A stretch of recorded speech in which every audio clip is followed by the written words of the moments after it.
Hello, ladies and gentlemen. Welcome. This is the Rio de Janeiro Q1 session. The Saturday session is underway. No forecast of rain, but I'm Ginger and I'm joined by Johan. Johan, any thoughts as we see Iker Vidal first to jump the gun? Hello, Ginger. It is great to be part of the broadcast again for the Brazilian Grand Prix. And I gotta say, the conditions are a little bit unpredictable out there, so it's all about optimizing your tires as quickly as you possibly can to nail that lap as perfectly as you can. And yes, Iker Vidal out first, so it's hard to know who's going to have the best shot at pole position here. Truth be told, all the top three teams have been very competitive from start to finish. So it all comes down to gets the luck of the draw and who can have the best track conditions for their laps. Well, we see Zoe Sharp, the first of the big three teams out, although I see a Steinman and a Rossini kind of close together. That's Harry Chapman, and I believe that's Dieter Wexler just ahead of him. Yes, and we were talking about just before the broadcast about Zoe Sharp. She has been talking to the team. She's been harrying the team. Keep pushing onwards. She wants to secure the title. She's in the championship lead right now. And despite being in that lead, she's very frustrated after colliding with Bergman at the Australian Grand Prix 2 weeks ago. And she's lost several points from that. She finished seventh that weekend when a podium was in sight. So in the championship lead, but still has a point to prove. And there's the point to prove there. She's got a purple for sector 1 and sector 2 and comes across the line a full second ahead of Bergman and takes provisional pole for now. Well, I think not only is the purple garage in a bit of a frenzy as we see the red garage with Dieter Wexler, who jumps ahead of Sharp by a tenth. Both of these teams very much focus on their number one, with the Russian and the Finn of Sirikov and of Saarinen, apologies, able to just and willing almost to just sit back as we see Oliveira fourth behind Chapman, who couldn't get a faster lap even than Sharp, despite the better Ooh. track grip. Yeah, that was not the best lap by Chapman, and of course, there's a lot of questions regarding Chapman's future with the season. This season just has not gone well for him at all. Reliability has just the cars let him down multiple times this season. He won at Australia, of course, but he's been talking to the media that my goal is to win the championship. It's a very one note answer to a lot of questions. So people are thinking he may be looking for a way out of Steinman if they just can't give him the car he's looking for and looking for another team that can deliver what he wants for that championship success. Well, we see Milo Saarinen, Mr. Cool, the Iceman, setting a purple sector on his first lap, choosing not to go for two runs, as the top four have. Although Aki Lippinen, a surprise face for a purple sector, the fellow Finn. I gotta be honest though, Lipinen. I mean, I think this is just Q1. They're not pushing too hard right now. That purple sector doesn't really. I mean, this fast time doesn't really impress me all that much. I mean, the Windsor has been a bit of a disappointment. It's fair to say. I think you'll agree with me on that. They were expected to fight the top three teams, and they've just really not had the performance there. Like multiple issues of poor strategy, bad reliability, and just mistakes from the drivers has left them with only a single podium all season long. So, I mean, there's a lot of questions as to how they can manage these last couple of races, but yeah, it's most of these drivers just aren't pushing for now. So nipping at the front for now, but we'll see. Well, some at the back who will be pushing are the chariots and especially the Velans. Both Velans currently.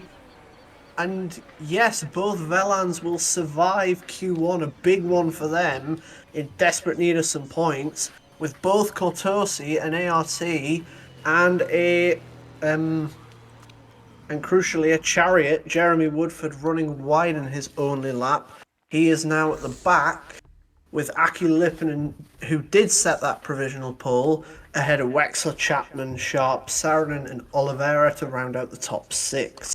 I gotta say, I am shocked that Thornton did so poorly here. Samuel Blanc, we saw in the last few races, he's been on fire, bringing in so many points for Thornton to close up the gap to Retsado Corsa. Seventh in the championship is a realistic target for them now. but they're both out in Q1, and that is going to be a major blow for their hopes to keep going. So Well, let's we take will a look see we will see what happens as we are heading into Q2 and the green light in the pit lane is on, but not before a little touch of rain. Ooh, yes, the rain's coming down a little bit. I'm already seeing some wet patches on the track. A lot of people in a bit of confusion as to when they should go. Oh Well, man, no this is one's an went interesting so one. far. No one's went so far in the first minute. Yeah, it's an interesting situation because you don't want to go too early because there might be too much water on the track. Oh, and look at that. That is an interesting situation there. That's Javier Vasquez, the two-time champion, going out for an installation lap and trying to just bank a lap in on intermediate tires, thinking if it doesn't get any better, I want to go for it. That's what he said on the radio. It may be worth it here as we don't see anyone else. Oh, there is a car. It's Nilo Saarinen following in the footsteps of his fellow elder there, of Vasquez, as we see that's Schmidt. I couldn't make out what Van Dort that was, but it's Schmidt. But hang on, Schmidt's out on the Ultras, and so is Harry Chapman. This is Ooh, yes, an that is interesting quite situation. interesting indeed. I mean, that might Vasquez just be like comes in. bit of a misplay from Kitano there, expecting it to stay wet the entire time. But yeah, the track is beginning to dry up, as yes, the clouds have finally left. But yeah, indeed, that is some rapid drying right here. Obviously, with the warm temperatures we're seeing out here in Sao Paulo, so everyone else was on the ball in that situation. We already see a flying lap from Nilo Saarinen, the former champion, who been pretty carefree. He is in the fight for the championship right now, but he doesn't really seem to care one way or the other if he wins or not, because I'll be honest, it's Dieter Wexler who's really pushing for it after his terrible start to the season. He is closer than he's ever been to winning it. So both Well, of them are in the every fight. single race it seems to be he's getting closer. But one person who is getting closer to the mark is Harry Chapman setting a purple. Yes, Chapman currently on the purple sector. Wolfgang Schmidt's going to be able to complete his lap soon. Our first bank air time, Nilo Saarinen into the front with a 2:01.8. Doesn't look like the best of times. I feel like we could have seen another second out of that. And there's Wolfgang Schmidt coming across the line with 6/10 down. Harry Chapman on his car is on rails right now. So let's see what he can do to put this down. It is a 2:01.4, 4/10 quicker than Nilo Saarinen. As Bergman will be next to come across the line, followed by Vasquez behind. Bergman goes third ahead of Schmidt, and Vasquez goes fourth ahead of Bergman and Schmidt. The Katanas once again outfoxing the Van Dorts. It's an interesting situation for Kitano, and oh, big last minute final sector. Just the tire switched on perfectly for Dieter Wexler there. Found another 10th over Harry Chapman. These conditions, the track grip is just improving, and drivers are finding more of it. But that is Nina Holtz, a long way off Harry Chapman's time, and in fact, only fifth fastest. That is not the best time for her. She's also in this championship fight. There are so many cars that have a shot at this. There's so many drivers that have a shot at this at the front. So there's a lot going on, and a lot is at stake when it comes to good qualifying position here. Well, here we And see some of the back markers. Lundqvist is on her lap. Ribeiro, De Graaf, Flores, Castelli, and Vidal all fighting probably for those Q2 positions. What we will see is Lundqvist has actually gone faster than Gonzalez. Gonzalez is, well, effectively out. She's still out on track from her in lap as we see Lipponen put Lundqvist back into the elimination zone. that is a bit of a shock. And I was actually going to say, really good job by Villan to keep their hopes alive for a strategic front row. I was also going to say that Lucia Flores, she has said that she has signed a deal for next season to remain in the World Motorsport Championship, and but it's away from Rizzardo Corsa. We're hearing among the rumblings within the paddock that her driving style with Rick de Graaf has just been a source of conflict between the two of them within the garage, and she feels that she just can't extract the most of her own performance with that distraction. So Well, a despite terrible lap from Lucia Flores, who is behind Castelli, Ribeiro, and Vidal, all cars she should be in front of. as she actually goes 18th, teammate de Graaf going 12th, Schmidt and Gonzalez with both Van Dort's out, both Velans are out, the remaining ART and Chariot, and both Rosato's all out. It means All right. it's almost a Noah's Ark. The top 5 teams, Windsor, Rossini, Steinman Panther, and Catano, crucially in 9th and 10th by only 0.03 of a second. Those are your 10 into Q3. And I gotta say, the alarm bells might have to be raised at this point because Zoe Sharp, fourth fastest in the Panther, which is supposedly one of the better cars. I mean, she's won races this season and she's leading the championship. But there's Dieter Wexler. After having 0 points in the first 3 races, he has the fastest time anyone has set so far. So there's a lot of questions here. Can Dieter Wexler deliver exactly when it matters? On to Q3 now as the green light is finally out for what at the moment is a bone dry 10-car shootout for pole position. 10 cars, only 5 teams. Not that good for the neutral, you could say. As Nina Holtz, first out jumping the gun. Disappointed to get 4th in both sessions so far. Actually went 2 and a bit tenths slower in Q2 with that little rain patch clearing off some of the rubber of Q1. So we will see what the end time is, although I would hope it would be the fastest time of the day. Indeed, and yes, with Nina Holtz, I mean, she's going to be the first person to set a lap here. And just like how it is with Terry Chapman across the season, Nina Holtz has said she wants to be the number one driver, no matter what team she's on. Her contract with Steinman runs to the end of next year, and there were some questions about, do you want to stay with the team if Terry Chapman is going to give you this much trouble? And she has skillfully dodged the question multiple times, so I think that is a good enough indication that she doesn't care too much about her immediate future. Probably going to stick it out with Steinman, but after that, who knows? And obviously, these last couple of races are crucial to that future if she can win the championship. Well, as someone who speaks a decent bit of German, her answer to staying is probably 9, and I'm sure there's more than just 9 teams interested in having her.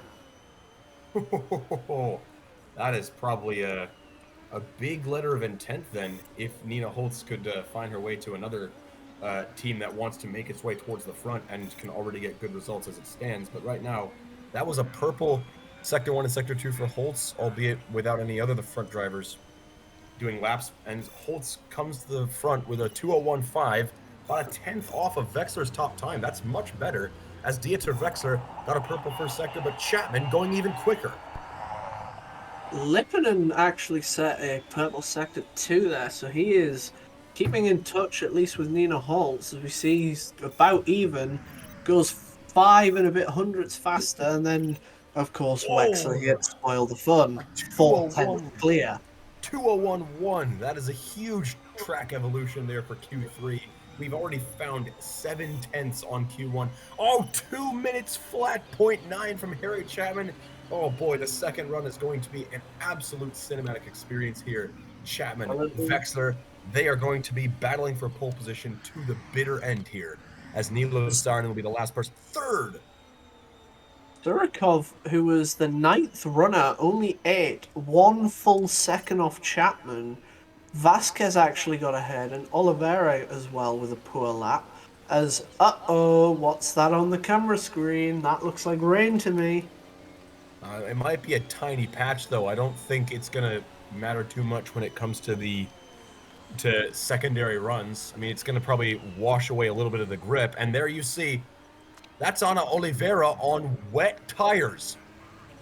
What do they see that we don't? Because I see some clouds, but I don't see full wets. It might be that it's just going to they just want to get some practice in for potential super wet rain, because that has been a threat all weekend. We know how the conditions are here at Sao Paulo, with the threat of like a dark monsoon cloud arriving anytime soon.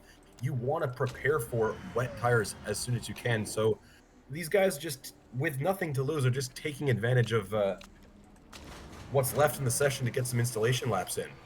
Well, I mean, if that's the case and there is a shock rain cloud to come, that is it. That is pole position for Harry Chapman. But Wexler and Saarinen are second and third. Is here we go. Here's the clouds and the rain. And I gotta say, Sharp must be feeling a little bit better within herself that Vexler is only second in qualifying here, but he is Yes, going to be but fighting to take that lead. for Sharp to get fourth in all three sessions, consistency, but it's not good enough by her standards. And I'm sure the other side of the Panther Garage will feel the same way. Surikov going to start eighth behind Vasquez and Lipinen, crucially, the two teams outside the top three. And Oliveira's going for a lap here, but not that it's going to improve. It's on full wet tires. But going to Well, qualify in again, 10th place behind Jens Bergman. yeah, again, another driver who won't be very happy. Oliveira. I mean, it's always going to be tough when you've got the top 10 cars out there. We can have a debate on if it's the top 10 drivers, but it's always disappointing to get the wooden spoon among this mini pack. Yeah. Well, of course, as we all know, this is Ana Oliveira's final home race after 15 years in the sport. I'm sure she'll be getting a standing ovation when this race is over because she's done so much for the sport. Didn't quite win a championship, but I am looking forward to see what her career path takes her on because she's not going to continue with Windsor for 2017. This is her final time here on the straights of the Rio de Janeiro racetrack. So I gotta say, I mean, qualifying 10th isn't the best, but at least it's not dead last. And I hope the swan song race for Ana Oliveira, well, not quite a swan song, but her last home race goes as well as it went back in 2008. Well, I hope we have just as much excitement as we did all the way back in 2008, before I was even old enough to commentate. And I'm sure we'll see what happens tomorrow for the 2016 Rio de Janeiro WMC race, the penultimate race in an exciting season with much drama still to come. Two. Hello, ladies and gentlemen. Welcome to the penultimate Grand Prix of one of the most exciting seasons in recent memory, the 2016 Rio de Janeiro Grand Prix. And what a race we have in store for you. Zoe Sharp in the Panther trying to hold off from both Rossini and arguably both Steinman to win her first championship. And what has been compared to the top two an otherwise lackluster car. But there's not only that, there's drama up and down the grid in the midfield as well. And we will see all of that unfold in this spectacular venue as we head to the grid, where we see from Saturday's session pole position for Harry Chapman and Deota Wexler. Harry Chapman is probably slightly adrift, but will still look to try and get anything he can, and Wexler is looking for another double. And on the second row, two more title contenders, the more nonchalant but still very close and very consistent Nilo Saarinen looking for his second title after 10 seasons with Rossini, and joining him to his outside is championship leader Zoe Sharp.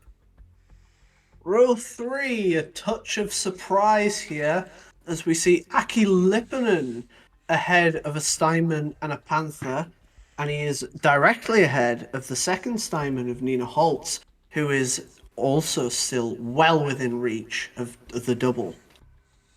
And in the fourth row, it is the legendary two-time champion Javier Vasquez in what is his final season with Kitano and indeed the World Motorsport Championship. He wants to make way for the next generation of drivers, and he wants to finish this season in style, and qualifying seventh is not a bad way to start that.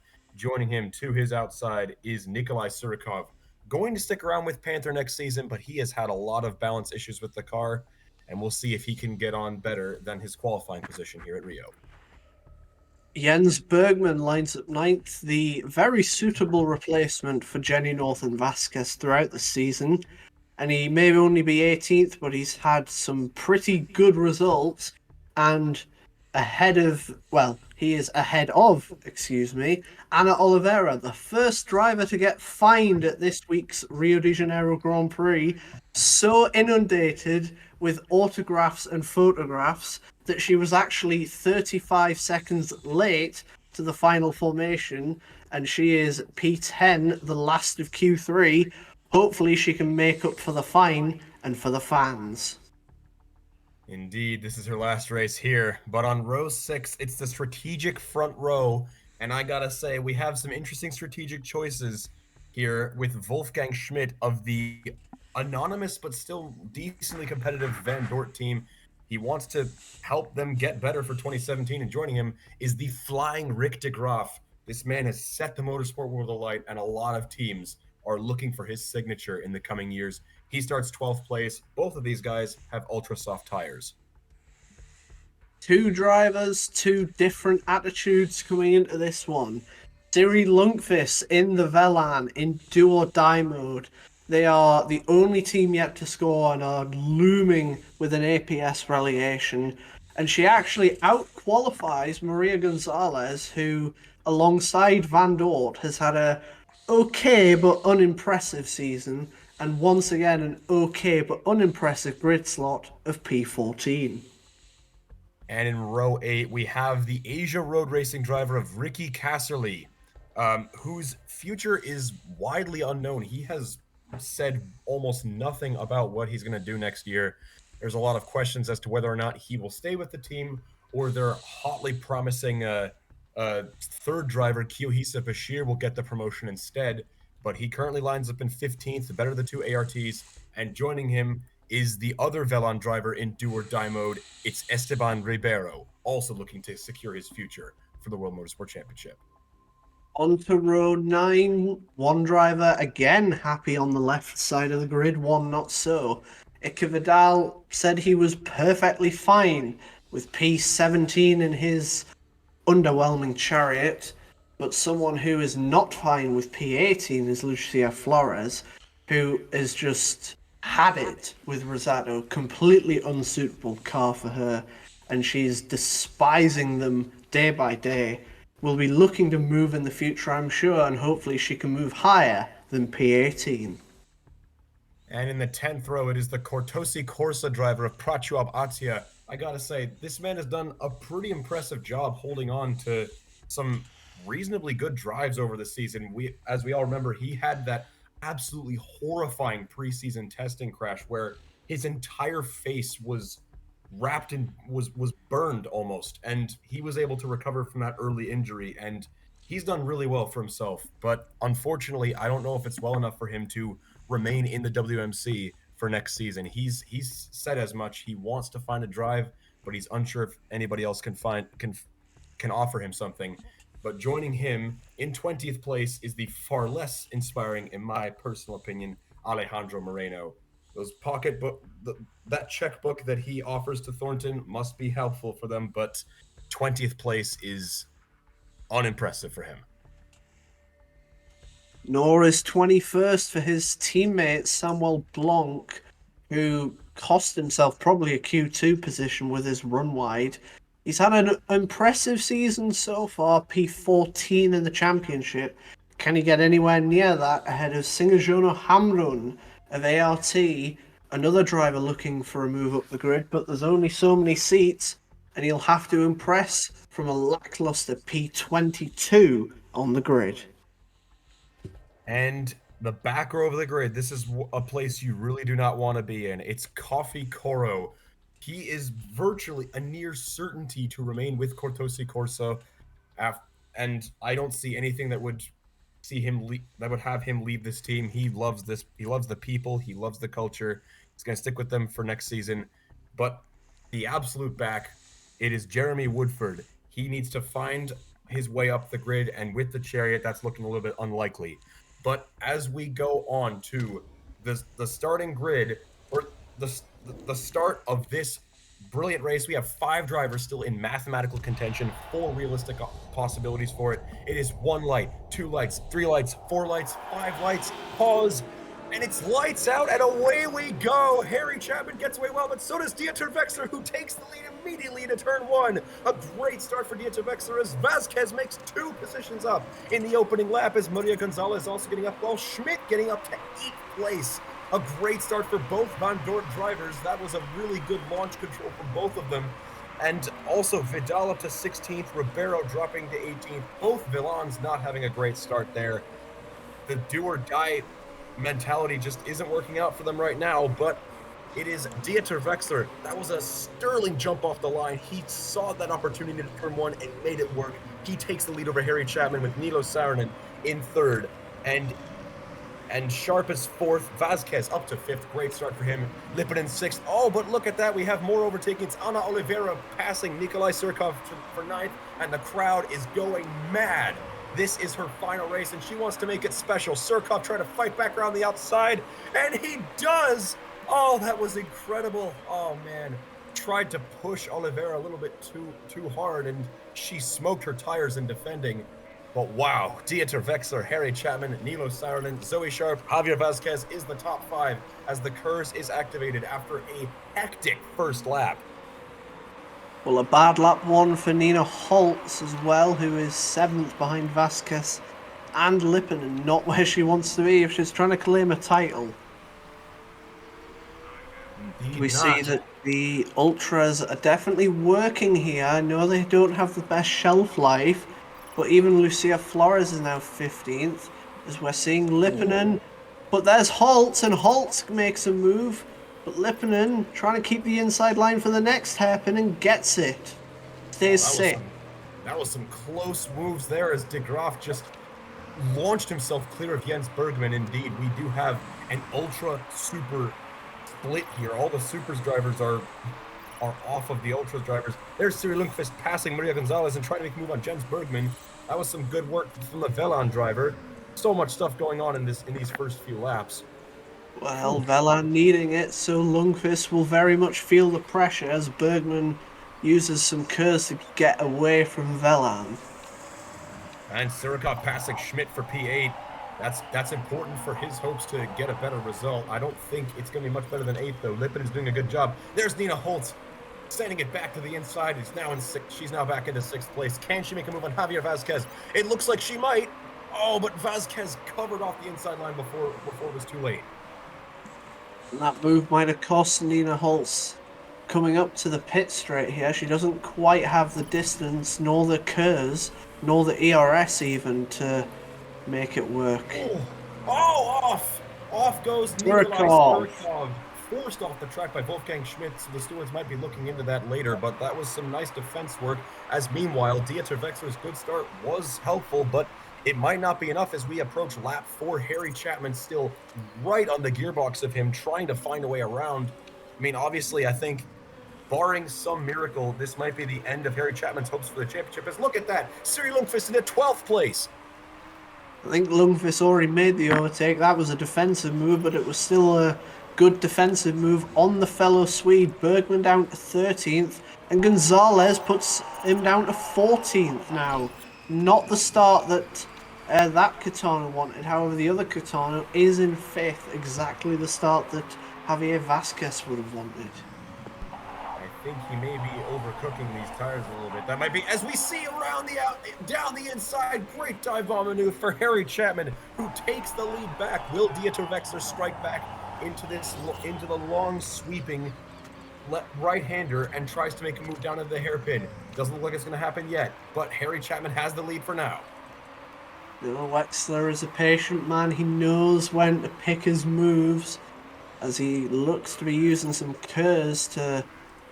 I'm guessing that's for fuel saving. You wouldn't use curves otherwise through that end of the second sector, but we will keep an eye on that lead and that battle for the lead, as it is so crucial for the championship. Chapman, if he wants to win, he needs to win both races, and right now he's doing exactly all he can. Everything he can do. Behind Sharp at the minute.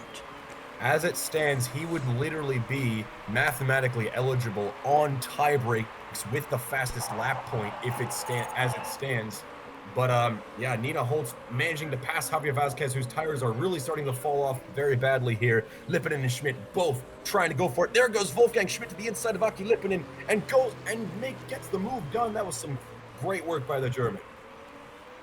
As Wexler seems to have not had the best lap 6 there. Lost about 6/10 and has dropped outside of DRS. Saarinen outside of DRS on Chapman as well.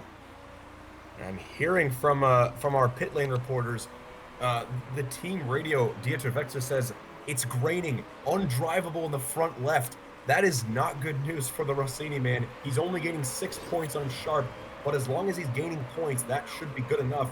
He just wants to have the best possible car underneath him, and he doesn't settle for anything less than first place. As there's Maria Gonzalez passing Lundqvist back for 12th. Good overtake there for the Mexican driver. Meanwhile, someone who's not had a great race at all got into Q3, but Jens Bergman is now, from my understanding, dropping the odd Swedish swear word. Apologies if you understand the language, as he is now the last runner on the Ultra Softs. But his teammate Vasquez has come into the pit lane. Yes, into the pit lane he goes. This is a very early pit stop. I'm kind of surprised by that. I think most people are going to go for laps 8, 9, or 10, but going for lap 7 here wants to get an undercut. This could be very problematic if a collision or a safety car occurs.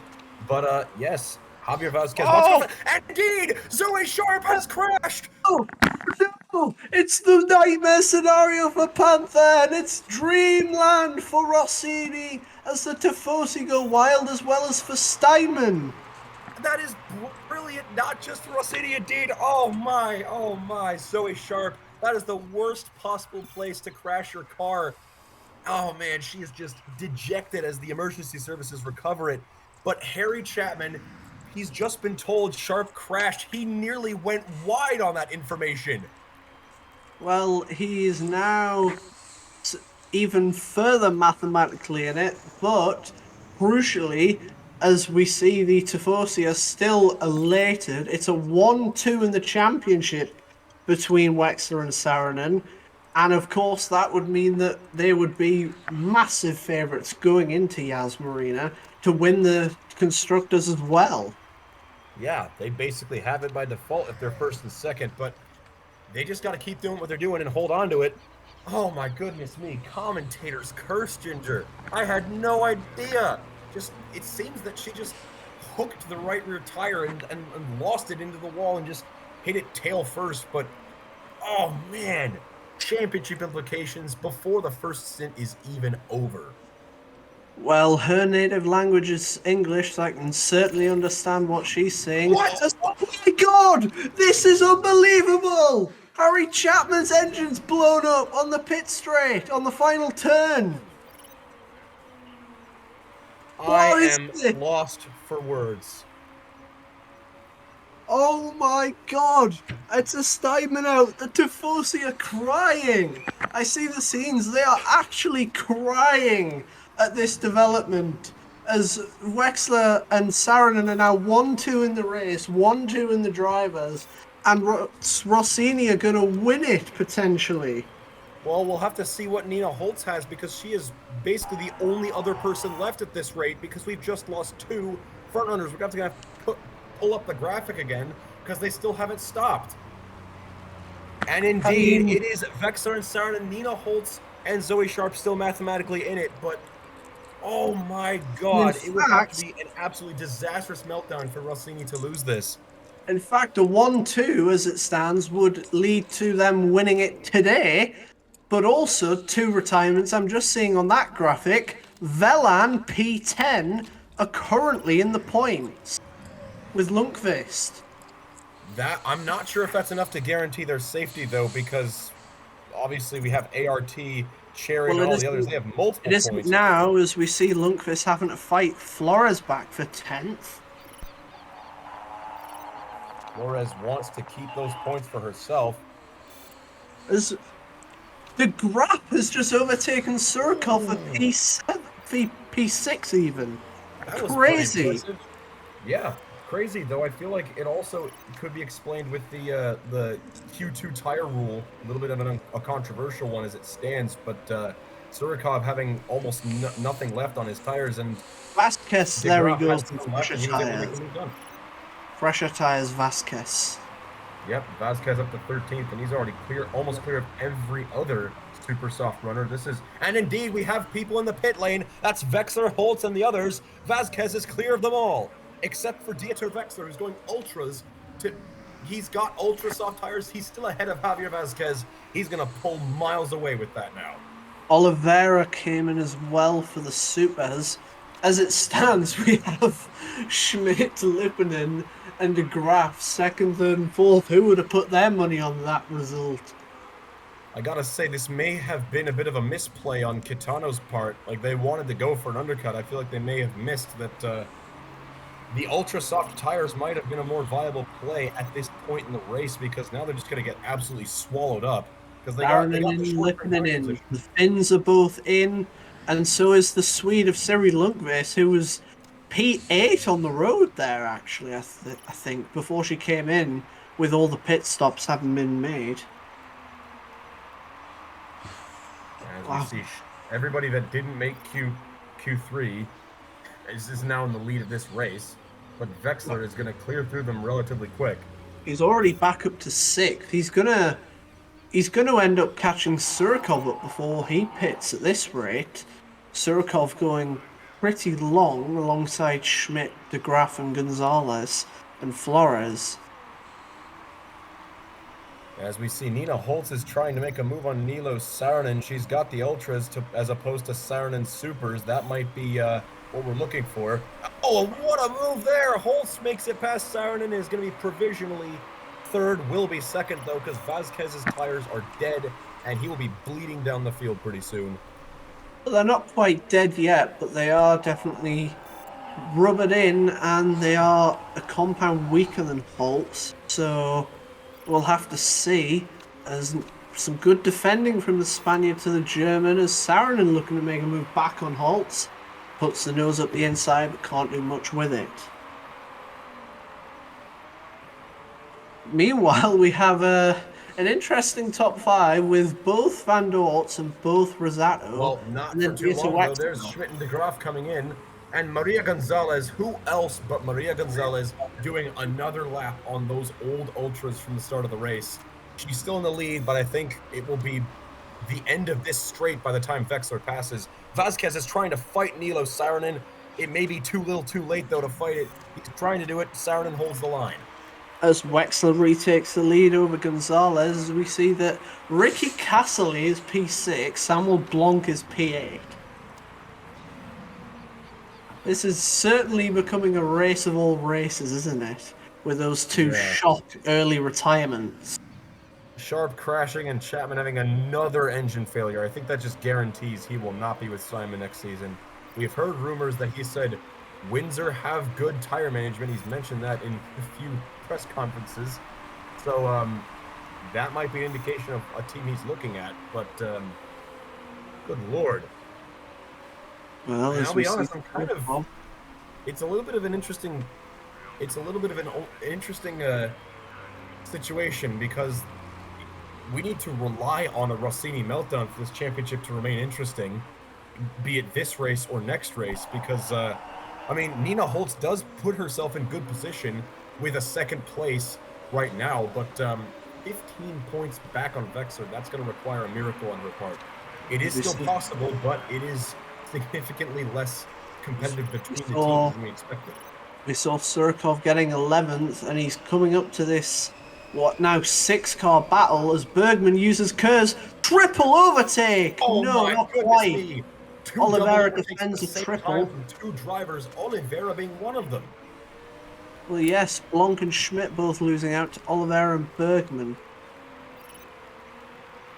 Oh boy! As Oliveira locks up through turn 4 there. She's giving it her all for the fans, and I can't blame her. This is some great driving. But nice overtake by Bergman. And Ricky Castle, having not pit, is still 6th. Almost a bit of a roadblock for this train going down to 12th. And Vexler is pulling it away really quick here. 7.6 seconds on Nina Holtz. Bergman, we're staying with him. Too fast. Ricky Castle can't defend in the ALT. Different class of car. I gotta say, on the same strategy as Vexler and Holtz, though, it's not all that great, and I think his tires are going to start dropping off bad. There's Schmidt passing Oliveira. Good moves here from the Kitano and the Van Dort. Windsor really still don't have the pace yet. They got to square things away for 2017 with their likely new driver lineup. Oh, but that's an overtake back from Ana Oliveira. What a great move. Ooh, As I the didn't see that one Brazilian coming. fans very much happy with that in Sector 2. As Saarinen is in third, Vasquez has dropped away really fast. There is Lipinen trying to make a move on him, and there he goes. Lipinen's now in fourth place. Well, it's a Windsor bread and a Kitano sandwich. Bergman being told to push it to the max, but he is 8 seconds behind Vasquez and Lipinen, and he is, well, still has on his tail Oliveira, needs to try and push away from that. Vasquez is still trying to fight back on Aki Lipinen. This is some good tactical driving from the Kitano and the Windsor. But I think that tire wear is just too much. I don't think there's any way. Like, Vasquez is extracting as much as he possibly can out of this Kitano, but it is a hard one for him because he pit way earlier than most of these people, so there's just very little chance that he has of defending what positions he has. But it's been a good effort. I'll say that much. What hasn't been a good effort, I will very much denounce their performance the whole weekend, is Chariot sitting 21 and 22. I think they're almost a full minute off of Wexler, and they just... It's almost disappointing that it may end up being Velan going down, because Chariot are the most consistently poor for me. I would say so too with their poor finances, because like they barely can afford to show up at each race. They have like almost no catering unit at the tracks. It's a tough one to look at because trouble. We have a virtual safety car. Iker Vidal has crashed as we were looking at him. Commentator curse again, you could say. And box and pit confirmed box. I'm hearing from Takuma Sato on Javier on Jens Bergman. Oh my goodness me. This is going to be very interesting because Bergman will be able to save a lot of time with this pit stop. No one else seems to be coming in. Oh no, there is a couple there. That's Castle and Blanc who hadn't hit yet. They haven't hit the pits yet. They might be able to save a lot of time. And this is Lundqvist as well coming in. They're going to save a lot of time on the front runners. Toro as well, as we see the VSC ending with some of them still in the pit lane, actually. A short VSC there. The crew's very adept at getting Vidal off, almost to the detriment of some of those in the pit lane. As we see Bergman flying with some Kers. Attia next on some used Ultras. So Blanc and Cassie are the drivers we need to look at because they're going to be fighting for these lower rank positions. And I think they will have a much better shot at real points if they're able to save that much time through pit stops. Here comes Jens Bergman trying to pass Prachuap Attia. Oh, Attia forcing him around the outside beyond the white-yellow line. Bergman will not be denied, though. Going to make a move for 11th. Great overtake there for the Kitano driver. Well, some great racing action and some mixed strategy with that crash from the Chariot. Just very much surmising how poor their season is, but meanwhile their main competitors not able to capitalize really, with both Velans 18 and 19. I'm hearing over the radio from Takuma Sato, the team principal to Jens Bergman. He says, Swede style now. That is an interesting communication. What could that possibly mean, Ginger? We've heard that a couple of times in the last race or so. So what do you think that would be, that would indicate? Well, I can't comment on that. What I can comment on is the mellow boos of Schmidt, who overtook Oliveira through Sector 2 on lap 22 there. As we just saw, Nina Holtz went off the track. That basically eliminated all the advantage she gained from being second in this virtual safety car period. We know with how how the virtual safety car positions drivers. Um, they, the first place driver will end up losing out a lot of the time when the virtual safety car ends. So Holtz gained like 3 seconds on Vexler, and she just lost 2 of them with going wide on the track there. As Someone else speaking of going going wide, wide. Jens Bergman stays P11, but is now closer to the pack behind than Maria Gonzalez in the points-paying positions. it's all a question of how these guys, of how the lower ranked drivers will deal with the pressure of the front running teams once they pit, because that is a big saving of time as we see Pratrov Atia finally coming into the pit lane. 24 laps, valiant effort will come out last. Let's see if he can make up any positions back. This race is almost sort of, unfortunately for the, well, fortunately for some, unfortunate for the neutral, has sort of mellowed out. The only real action seems to be this slight pack between Vasquez, Surikov, Schmidt, Oliveira, and de Graaf from 5th to 9th. Javier Vasquez is Speaking complaining a of, lot about big overtake from Surikov there. Javier Vasquez is complaining a lot about the graining on his tires. He says, and the engineer says, it's okay, it will come to us. They will be struggling late. I'm not sure how that will work when Kitano pitted so early, but they've had some interesting strategies, and it worked out with a victory at the Vancouver Grand Prix. there goes Schmidt. The Oh, we have German. a collision! Oh, behind! Back Towards in the back, second Samuel to Blanc and Samuel Lucia Blanc. Flores. Oh my God, that is championship implications of its own. Flores and Blanc are both parts of teams fighting for 7th in the championship. Oh my goodness, defense from Lucia Flores. She just hooked Blanc on the right rear tire, and it is just blown apart, as you can clearly see. Off goes Samuel Blanc. That's a crash. The final real corner. He's gone. Another retirement. Oh man. Oh Well, well. that's another one for Velan, who's retired. They're now 15 and 16. With Lundqvist being one of them, she's going to be able to benefit off of everybody else hitting the pit lane. I think she could be in the points once it's all over. Will it be enough, though, with only one chariot still in it? Yet to hear a decision about Flores. Oh man, we're seeing championship implications in both the midfield. Speaking of, look at the front. Vexler and Holtz coming in. This is going to be a 3-stopper with likely what is called the Ultra Span. Vexler is going in for a 3rd set of Ultras, and I presume Nina Holtz will be doing the same. As we see, Vasquez has also come into the pit lane. He will come out P14 behind Moreno. Ooh, just ahead of Lundqvist. Oh my goodness me, he just blew Lundqvist's chance of overtaking away. She was forced to check up big time as Javier Vasquez exited the pit lane. Oh man, that's unfortunate for Siri, but it does show quite a bit. Vasquez was 6th or 7th before coming into the pits. Lundqvist is right behind him. That is huge news for her hopes of getting a points finish and keeping Velan alive. As let's go back to Wexler, looking to make a move, and does on Lippinen. The Tifosi once again roaring with whatever energy they can at this point, having so much go their way so far. Back to 1-2, and about 7 seconds ahead of Holtz. Wexler had a good stop. Holtz with a 4-second stop. May have made a bit of a mistake on one of the tires. We'll have to take a look at her stop, but Rossini have split the strategies here with Nilo Saarinen and Dieter Vexler.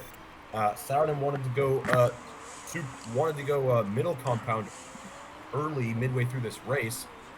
We'll see if that allows him to catch back up to Dieter later on, but I just don't think he's had the pace of Vexler and Holtz across this full race. So we'll have to see how that would impact him. But speaking of impact, Ricky Casserly is 11th. A retirement ahead of him would put him somewhat safe in the points, but charging behind him is the second Caetano Vasquez.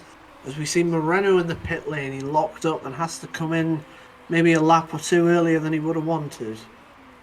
Well, don't forget, Casserly still needs to. The other drivers in the midfield still need to pit, and Casserly is going to benefit from those immediate positions once they do. So As that's one way. That's one way to warm up your tires, Moreno. I wouldn't recommend it myself. Locking up in turn one. oh man, Alejandro Moreno. I mean, I've done my best at being courteous and polite. As ooh, Vexler goes off the track and smokes his tires. That will not be good for him. But I think he just needs to play it safe and bring it to the end because it's advantage Rossini in this championship, and I'd be shocked if they lost it at this point. As Vasquez made a move on Cassidy, and behind Holtz gets back to third. Desperate, probably now, just to win the Drivers' Championship ahead of a fellow German and the Finn of Neil Saarinen, who is ahead on the road at the minute, but I am sure Wexler will be allowed to pass. As we see, team orders have been used. Saarinen not putting up a fight whatsoever, allowing Wexler pass. He did say he wouldn't mind coming second if it is to Wexler. So, good for him. Perhaps that might be why they allowed him to leave, because usually with Saarinen, he doesn't care at all about team orders. If they tell him to move out of the way, he'll pretend he never heard it. But the chemistry between Vexler and Saarinen is very What a strong. move! Sorry to nice interrupt move you, by Bergman in the ninth. Bergman up to ninth ahead of Maria Gonzalez. Yeah, Saarinen, he's a bit of a funny one, the Iceman. He can be very friendly or he can be totally stubborn. But I'm sure he will be stubborn in his defense of Holtz, who is slowly catching up here to Saarinen on those now definitely used super soft tires. As Bergman trying to make a move on to Graf. Can't get it done, though. He just doesn't have the gap or the opening to make a move. Maybe at least into these first few corners. Will he be able to force it round the outside on Rick de Graaf? No! De Graaf holds the inside line and forces him to go off the paint. That was some good defending by the Flying Dutchman. I hope he finds a good seat elsewhere, or at least continues in his goal with Rizzato Corsa. Their aim is to fight Van Dort later on. And obviously it seems... Well, Holtz is in right now, using a bunch of curves. Gets the move done on Saarinen. 7.5 seconds to Wexler.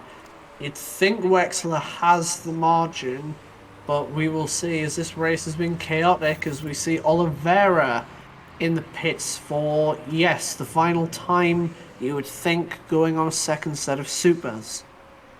Yeah, this is looking like her last pit stop, going 20 Bergman gets the move done. Nice Bergman move for does get Bergman the on the move drop, done. yes. You see Vasquez coming into this fight. It's a bit of a Catano sandwich of Dutch and Mexican proportions. What a concoction that is. As we see Vasquez trying to make a move around on Maria Gonzalez. What's this? No! It's a gearbox issue, and the Brazilians are, well, not very happy, let's say. It's Oliveira stuck in third. Just look at that fan.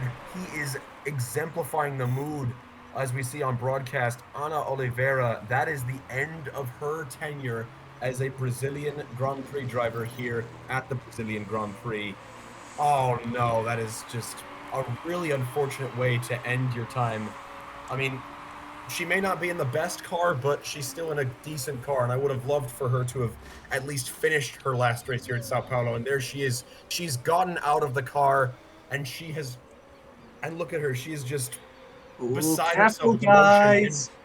The Katanos are battling. Sorry to interrupt your little monologue there about Oliveira, but Vasquez has passed de Graaf and Gonzalez. And at the same time, Saarinen's just passed Schmidt after coming into the pit lane for his final stop.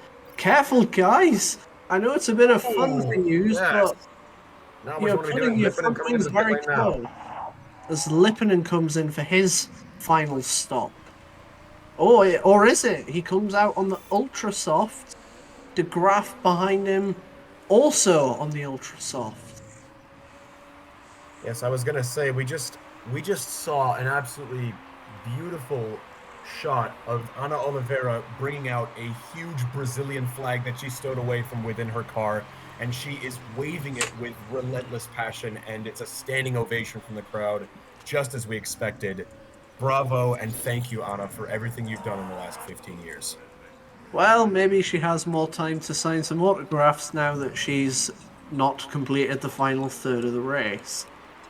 Well, Saarinen is trying to save a stop on Vexler and Holtz, but I'm gonna be honest, I think there are concerns about how how much delta there is between the Ultra and the super soft compound. He's already more than a pit stop off on Dieter Vexler right now, so I don't Durakov think and that's going to Schmidt do much in, other than guarantee third. Durakov and Schmidt in, Ricky Cassidy on his interesting two-stop, now ninth, was ahead of Surkov, as we see De Graaf getting by Lundqvist on old tyres, Cameron dropping to last on the road, and interestingly, we see a couple of Velans in 12th and 13th. Yeah, that's not too far away, but they do have disadvantage of tire because these tires are looking pretty old. They need to go for an undercut and hope we have more violence in the points to get points, because I mean they need an 8th place to have a shot at survival as it stands. And there's Javier Vazquez. His tires are severely worn. And I gotta say, he's on the same strategy as Aki Lipinen right now, but Lipinen's tires are fresh and ready for more. And there he is. He's now within DRS range to go for an overtaking maneuver for 4th place, which Speaking bizarrely, of, I mean, on Cassidy made a move for 9th. that is looking like there is a chance of ART points here if they can time this right. But I think it is going to be a bit of an uphill battle as Speaking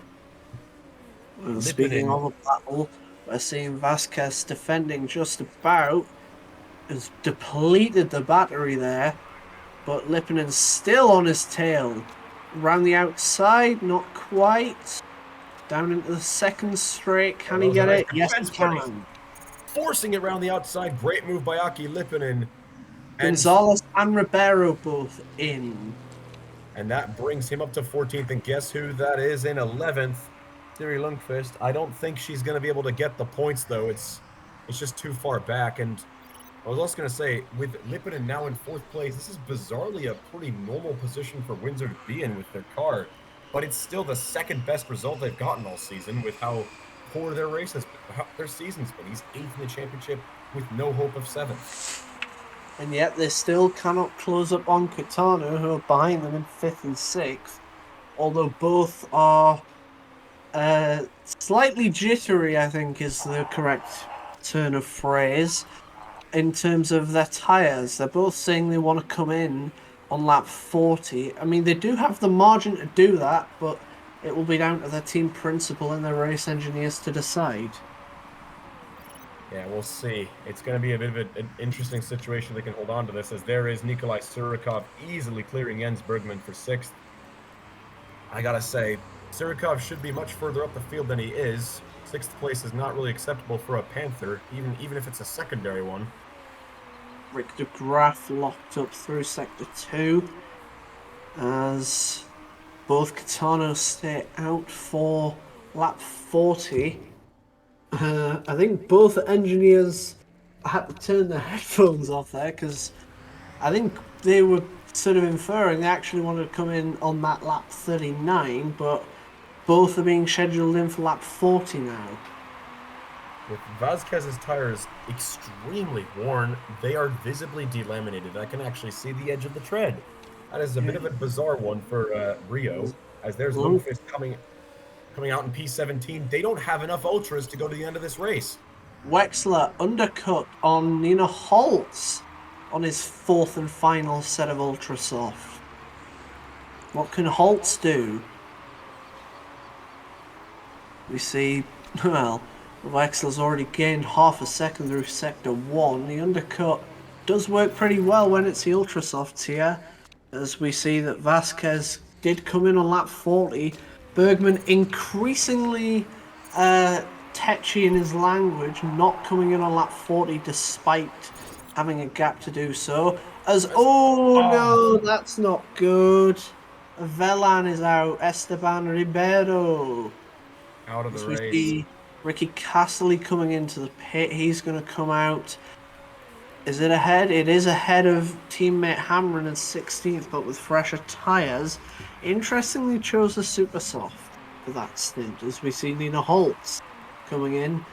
Wexler gained about 3 seconds that lap, so Holt's going to have even more to do in the final dozen laps. Yeah, in all honesty, this is really not the sort of race outcome I was hoping for. I wanted more teams and more capable drivers involved, and honestly, I think Sharp and Chapman both dropping out was probably not what Oh, it wasn't me what the neutral wanted at all. that's not what, as a neutral observer, that was really not what I was looking for. I think having like a scintillating fight where everybody is an equal shot, we all want to see that as fans, I'm sure, and it's delightful. Don't get me wrong. When Scuderia Rossini win a title, they haven't done so for 10 years, but if they can get this done, that would be fantastic news for the Tifosi and for a lot of fans around the world and in Italy. But yeah, it's not looking great. Well, For let's now. have a I look. think Let's have a look at the title watch. Go to the constructors first. We see I believe that's a 61 points. 61 point margin, It's now reduced now 65. to 55, as we see Holtz overtaking Saarinen. It would still be more than enough to win the title. However, the driver's not so clear. It's not so clear officially, but I think it would require Vexler crashing or being collided into because, as we see with Holtz, Saarinen, and Sharp, they are neck and neck.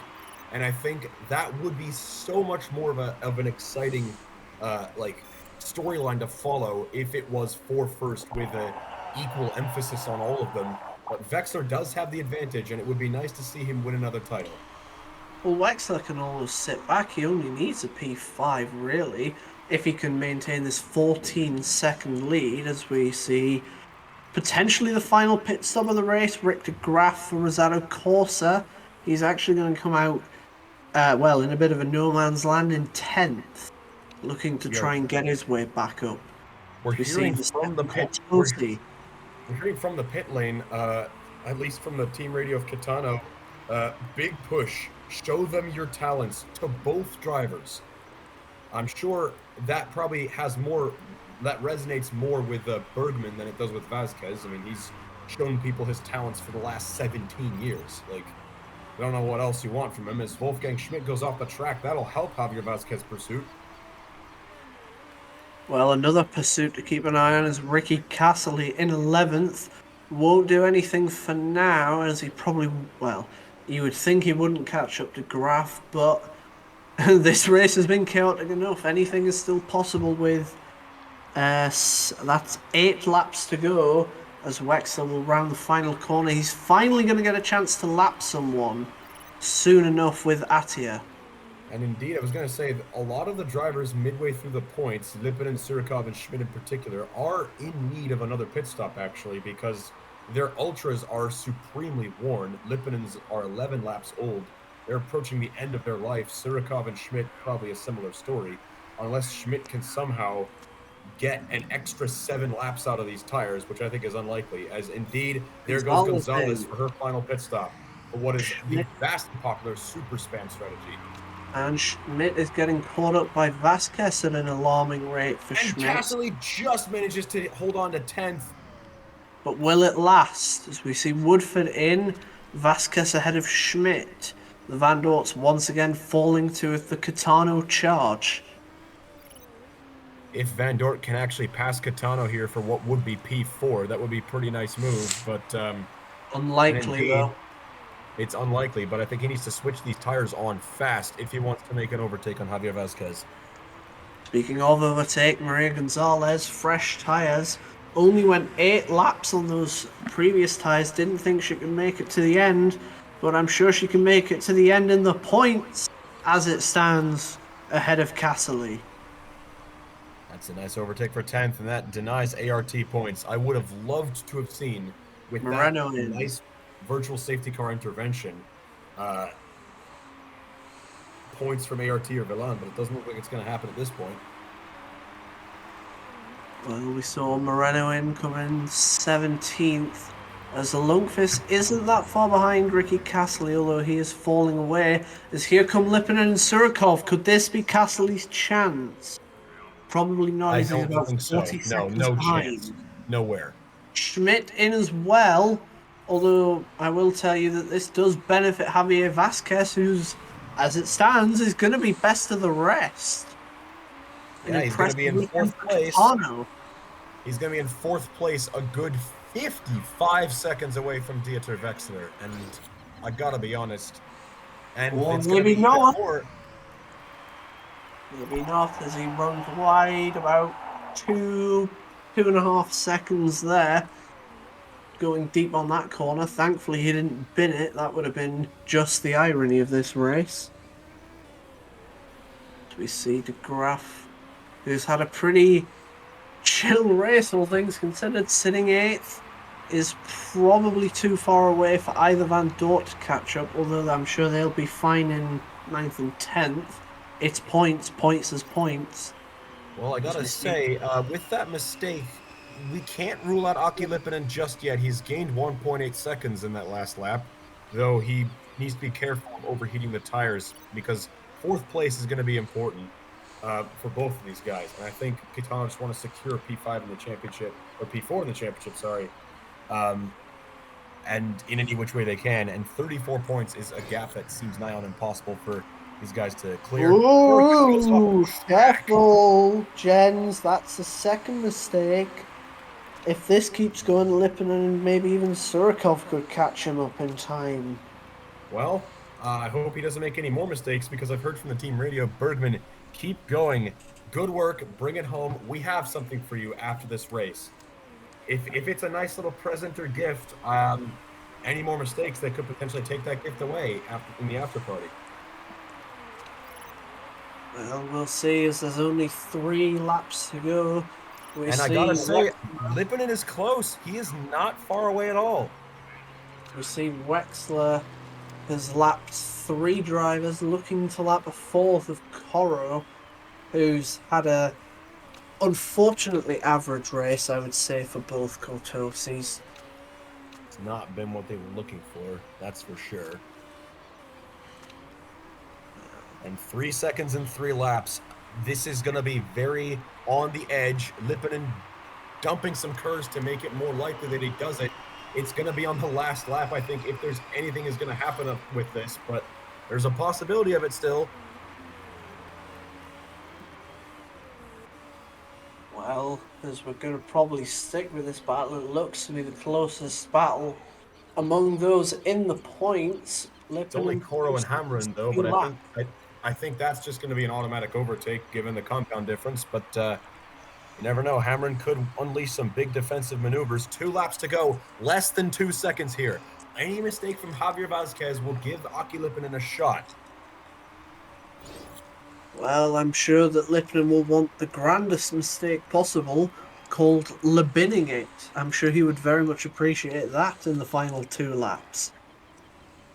And indeed, it seems that the engineer's been telling Vasquez to save as much curves as you can because that's where it matters. We know Lipinen has a lot of curves left in hand, and he's going to dump it at the very end. We've seen this before with last lap passes, including Nilo Saarinen back in Yokohama in 2005.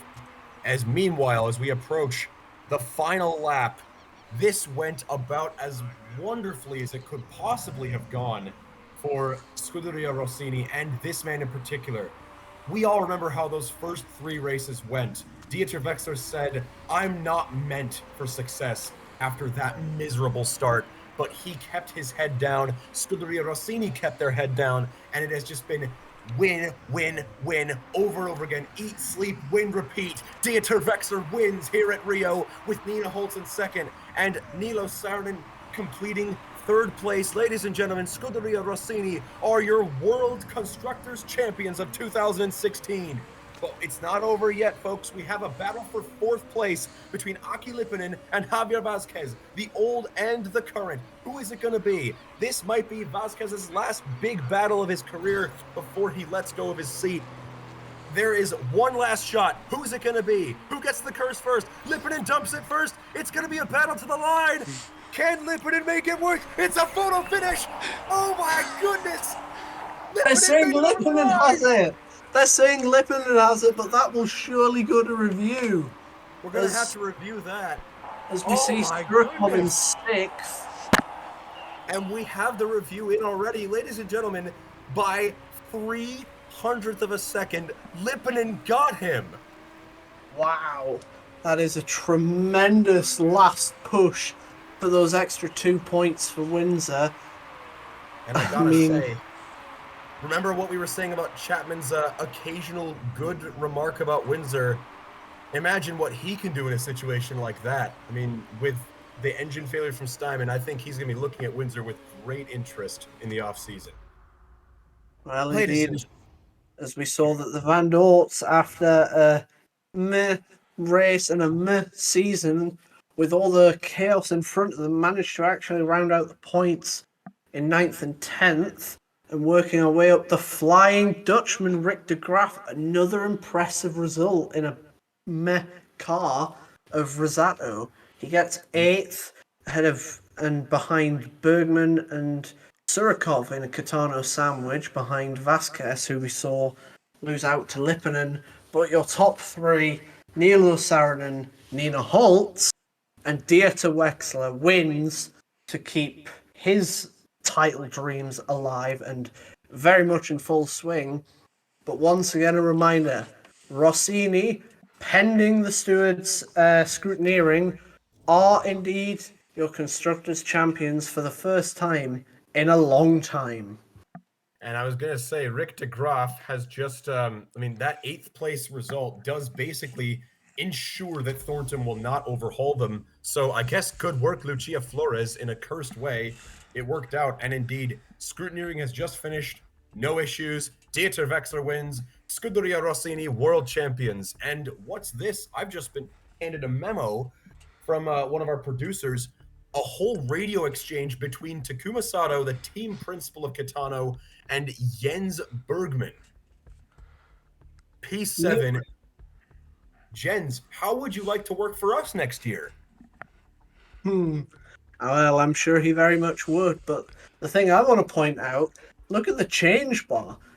No driver who actually finished the race lost a single position from grid start. That is a unique situation for a race to be in. The only losers were those who retired. Yeah, I mean that's very unusual. Usually like sometimes with a strategic mistake or something that like somebody is on pole or the tire wear is just not good enough, but yeah, just played out almost exactly like we expected it. And of course, there's obviously I've been doing this for the last 10 years. I have my, of course, top 3 movers and the Wooden Spoon Award. My top mover, of course, is Kofi Koro, going 9 spots up to 14th. That was a decent drive from him. It was unremarkable, but he at least kept it on the track. And the Wooden Spoon Award, I'm sorry to have to say it, it's Zoe Sharp. I mean, she had the championship lead. She just had to keep it there, and she just had to sort of see the end of the race and fight another day. But man, that mistake will haunt her for the rest of her career. And she still has a shot. She still has a shot at it, but she is now 16 points below Wexler, and she does not have the advantage anymore. So that's a mistake that will probably cost her the title unless she has a brilliant fight back at Yas Marina. Well, that's one title decided, one halfway decided as we're coming to the end of this pretty impressive crescendo of the 2016 season. We see Zoe Sharp losing 3 positions and Wexler and Holtz gaining, but it is all Wexler to play for. He needs just P4 and the fastest lap, or P3. Any podium will do, and he will be your new drivers' champion. And what a Yes, season it will have been for Wexler. but we know how scrappy the drivers are, and if there is some chaos on that first lap where Wexler is an unfortunate victim, oh boy, let me tell you, Jen, that is game on. Look at the gap between second, third, and fourth. 2 points between all of them. Non-existent. Yeah. Non-existent. 2 points for these guys is nothing. Yeah. So 4 drivers, 3 teams, still technically possible entering the final round. So there's still a lot to watch here. I would have loved to have seen Chapman still have a shot and Sharp maybe have the advantage despite her less dominant season than the other drivers. But wow, this has been a chaotic and reasonably fun race, don't you think? Indeed, it is. This has been a Wolf Motorsports broadcast for the 2016 Rio de Janeiro Grand Prix. I'm Ginger. And I'm Johan. Waxler is struggling to get by Holtz because Holtz is on because of the corner scab. Got the run. This should be a pass. Finally making one move. Good move by Maria. Annoyingly, though, Sharp cannot get a move on. Antonov doesn't have an overtake on Shenshi yet. Oh, Holtz is fighting back, though. Gerard undercut. 10 to go in the season.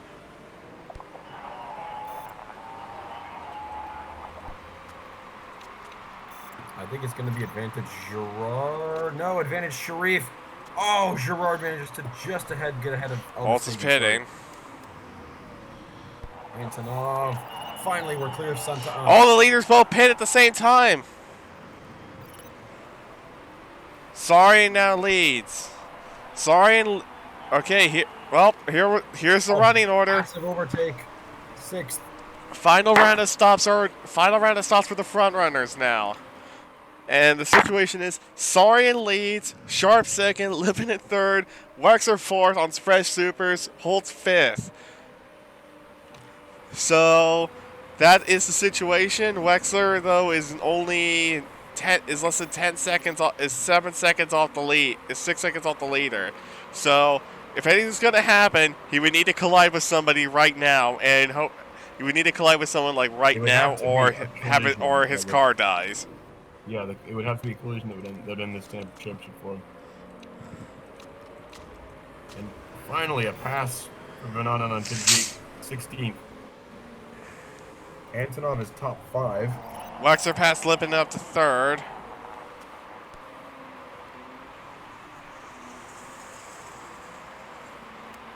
Who else is coming in? Nobody.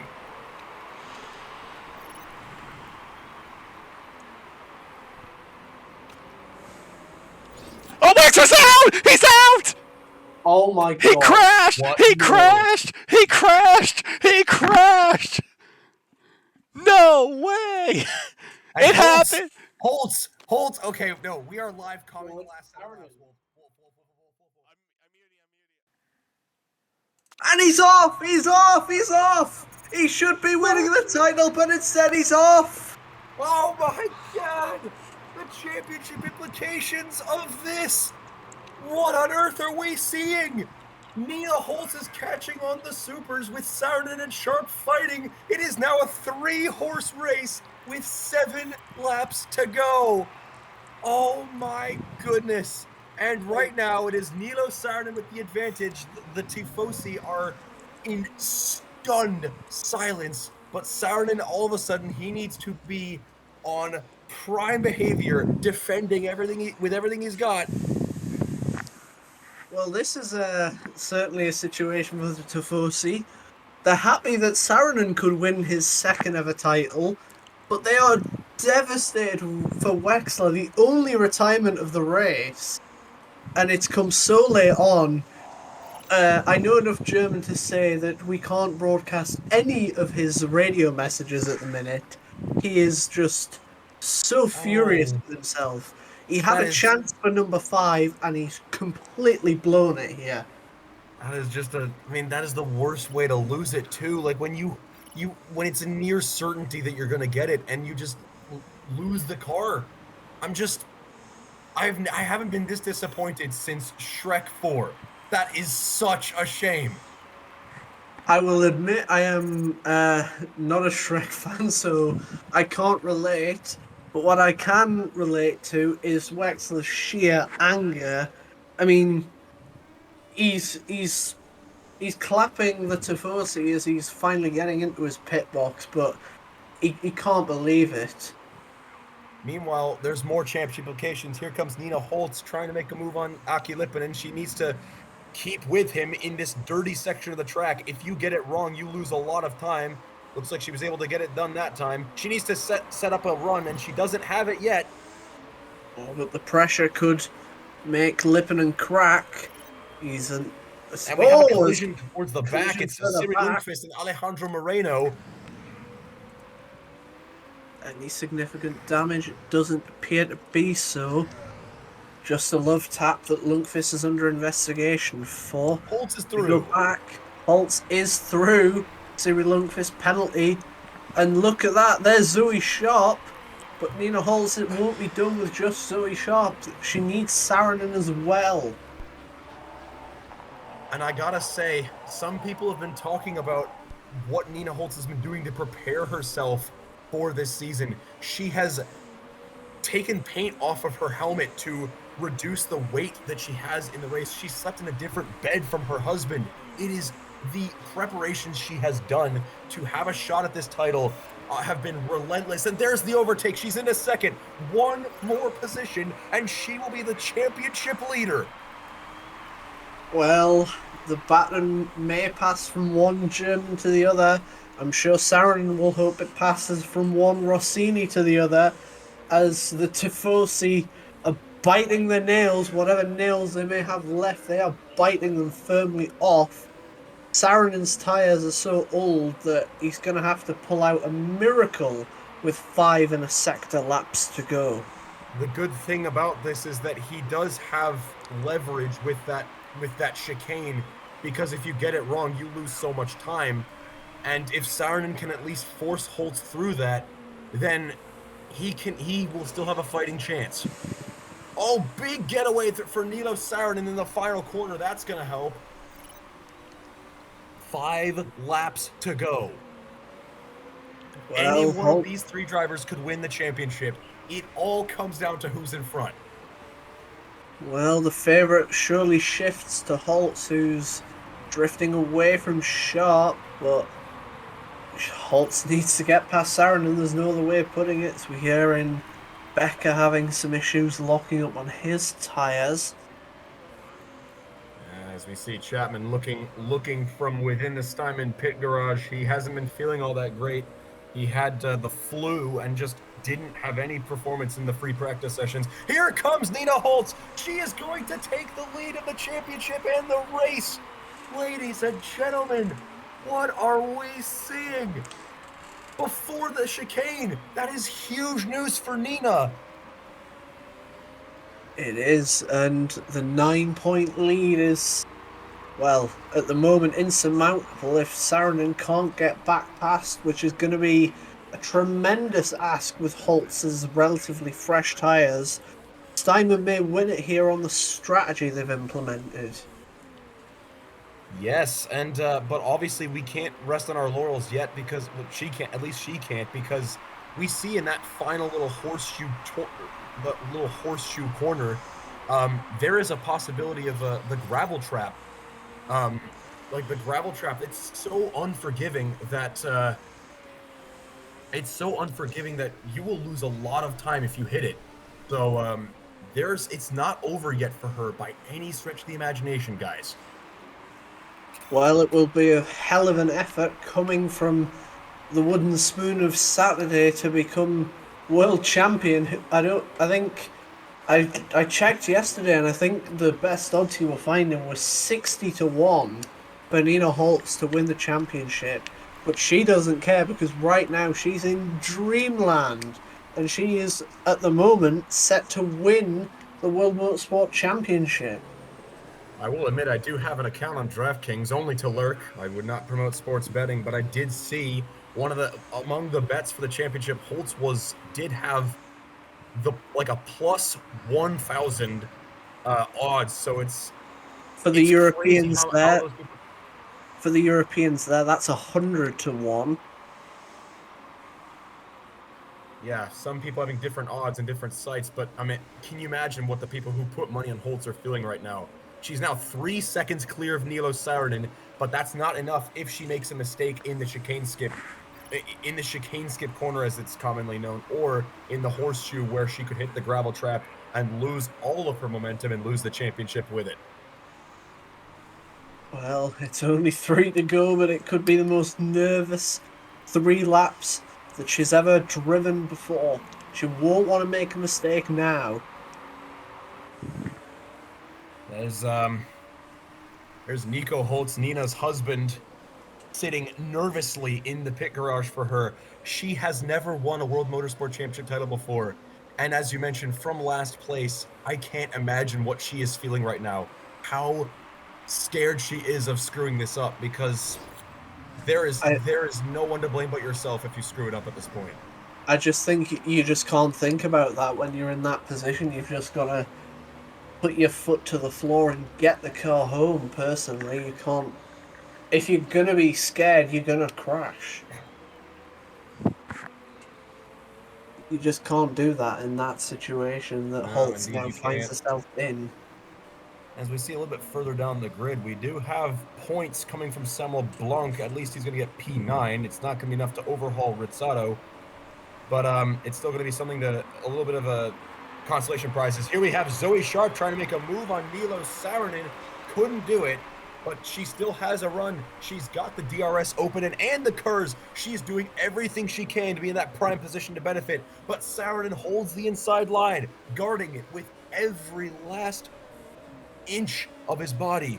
Saarinen now using some of his own KERS to stop Sharp from taking the lead. If you're these two, you've just got to imagine that Holtz doesn't exist and this is for the win, for the title. And then you've just got to pray amongst the chaos that she does something that ends her season in disaster, the same way that Wexler did.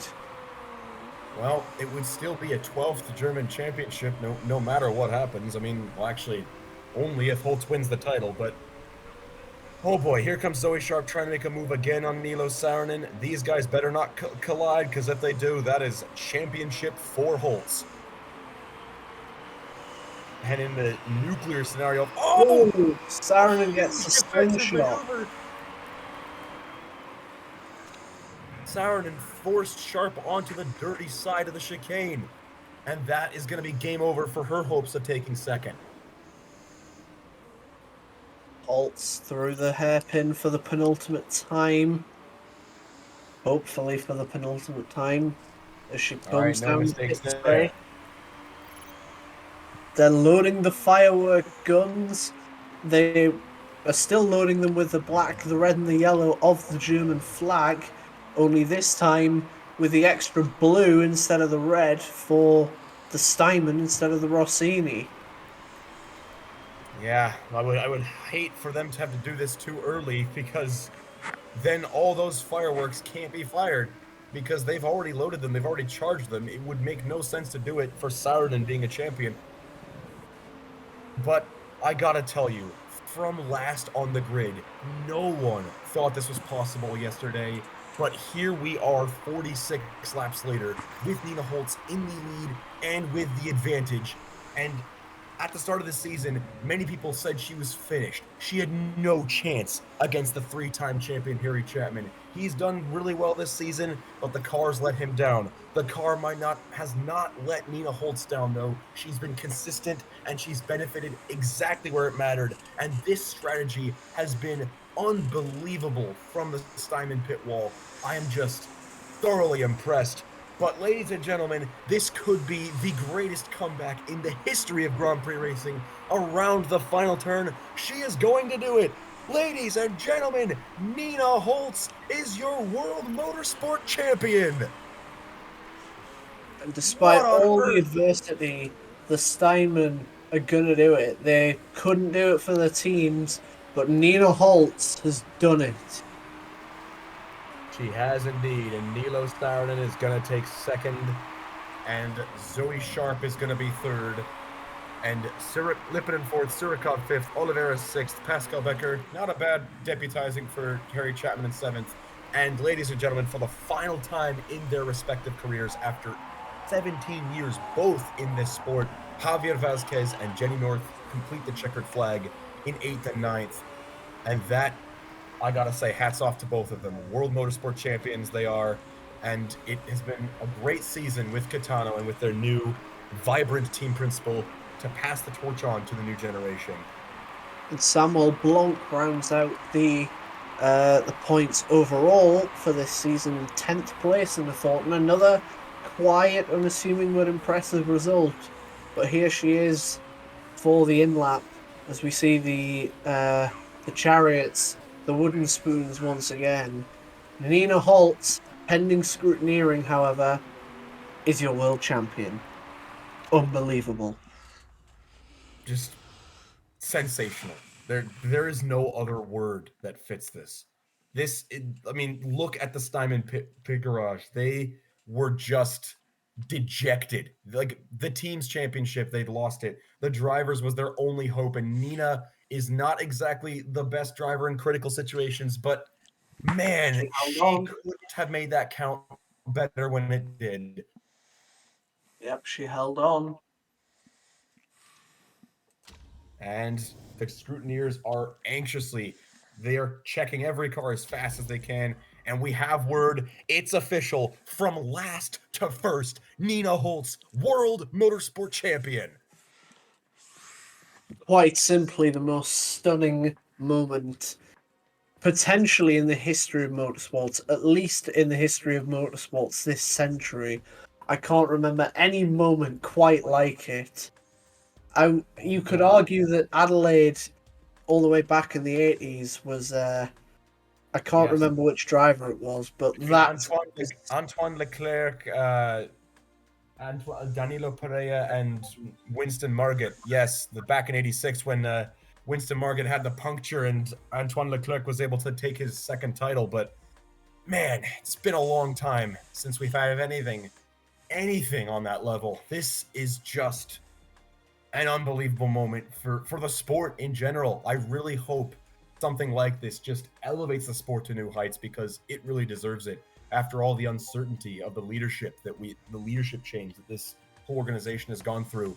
An event like this is surely a bright spot for all the fans that have endured some tough times over the last few Indeed, years. and we had a German on pole and at last, and we still technically have a German on pole and last. However, in the most dramatic fashion possible, they have swapped.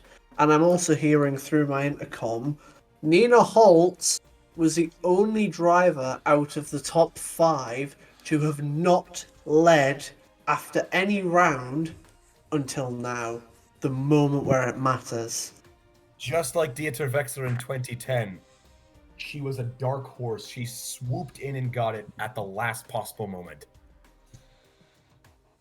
Man, that is just the Rio de Janeiro, and now this. It's just it doesn't motorsport just doesn't get better than this, folks. It really It does doesn't. not.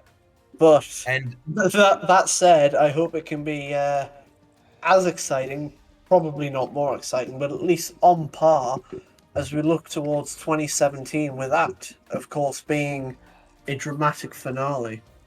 Dieter Wechsler, I mean, I don't think you guys need me to tell you that today's wooden spoon is Dieter Wechsler. Only retirement from pole position. The championship was his until he binned it, and that was how it ended. So, Rossini still win the world championship in constructors, but I think Dieter Wechsler has a revenge target on his back for next season, and he definitely will be looking at winning that title properly in 2017 with a vengeance. Against whoever his opponents might be next season. We're not sure if it's going to be Harry Chapman or Zoe Sharp, Nina Holtz, or whoever else it might be. Meanwhile, at the bottom of the grid, we say goodbye to Velhan. A valiant effort, but Chariot and Asia Road and Cortosi just had that little bit extra clutch when they needed to. Indeed. Well, that is going to be the end of this unbelievably amazing season. We want more seasons like this. And I hope we do when we turn to the page to 2017 for what is hopefully another fantastic season after how this season went. But that will conclude this broadcast. And We will be signing off for the holidays until preseason testing in February. I have been Johan. I've been Ginger. What a season it's been. And this has been a Wolf Motorsports broadcast for the last time in 2016. Thanks for watching.